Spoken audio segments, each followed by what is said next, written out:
Most of the national parks in Sri Lanka are infested with invasive species, invasive plants, 16, 17 different varieties.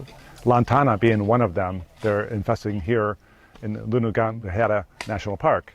The land here is infested, and the elephants will not eat these invasive species. So behind me is a crew doing a second clearing. The first clearing of these invasives takes place very aggressively. With large branches are cut, pulled, almost tree-sized limbs are removed.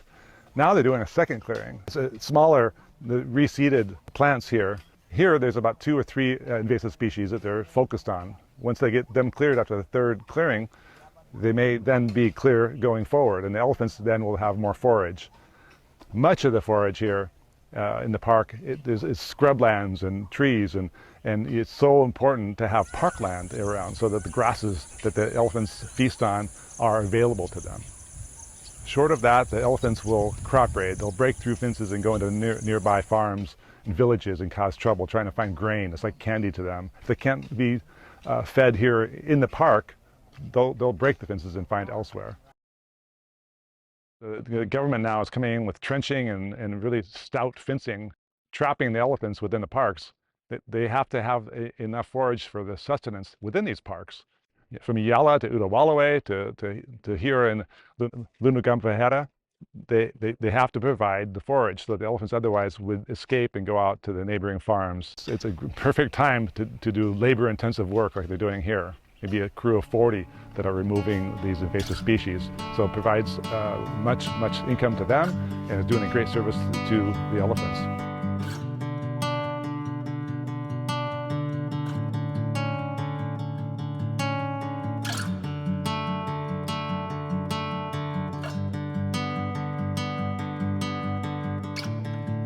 The first clearing is like a mesquite plant.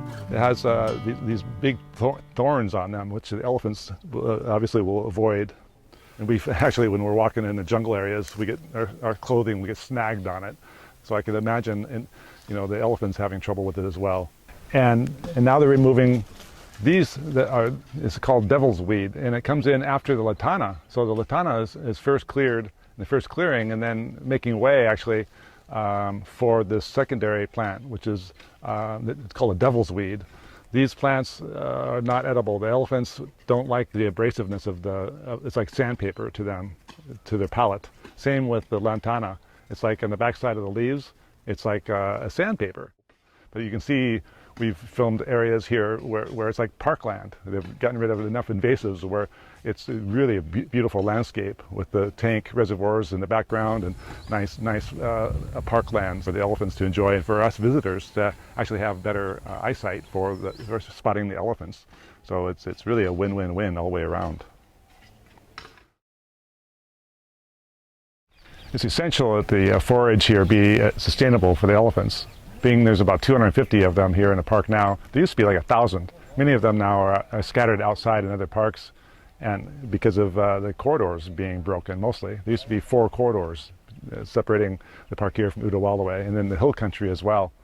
So now these 250 elephants remaining here, they're herds. The bull elephants can still find passage through the corridors. They're very bold, and they'll navigate through the village areas into the other parks adjoining. So they're doing okay. They're very healthy, but the herds are not so healthy. The visuals we have of them is their coats, their skin is very poor. They're very slender.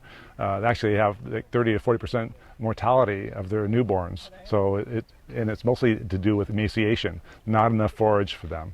So it's incredibly important that these invasive species here, these invasive plants, it's about 16 of them in this part of Sri Lanka, 3 or 4 are in this park that have to be removed. It's essential that they be removed so that there's more grasses, more forage for the elephants that are trapped here to be able to survive. Without that, they'll continue to have even worsening mortality. We're actually told that 2 of the corridors on the south side have become blocked in the last 8 years. So it's a very recent phenomenon that the corridors are blocked.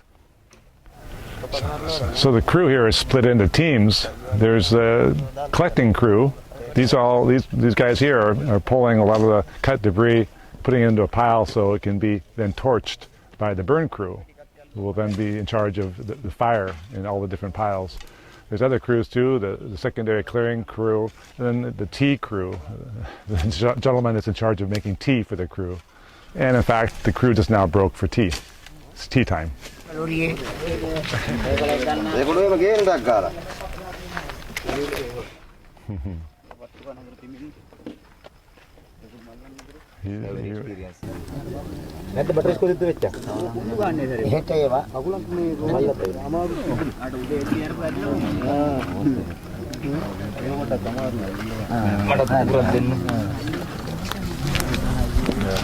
The sound of elephants all around us. 250 of them are in this park, pretty much trapped here because of this corridor being closed.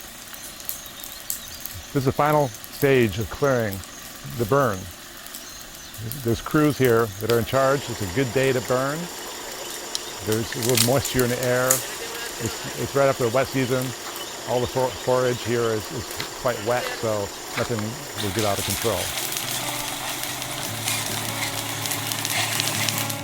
This is what we're striving for, the grasses that are so loved by the elephants. This is sustenance for the elephants.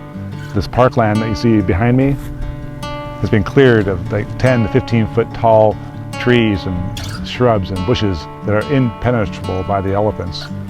This is what we're striving for, the grasslands.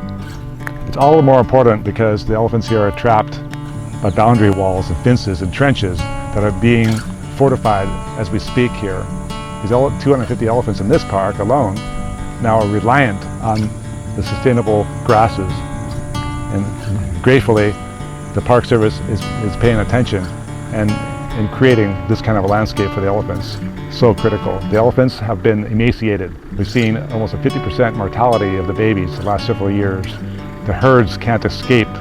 Bull elephants can. They'll do crop raiding. They'll break through fences. So they are bold enough to escape, but the herds are not. The herds are trapped within this park.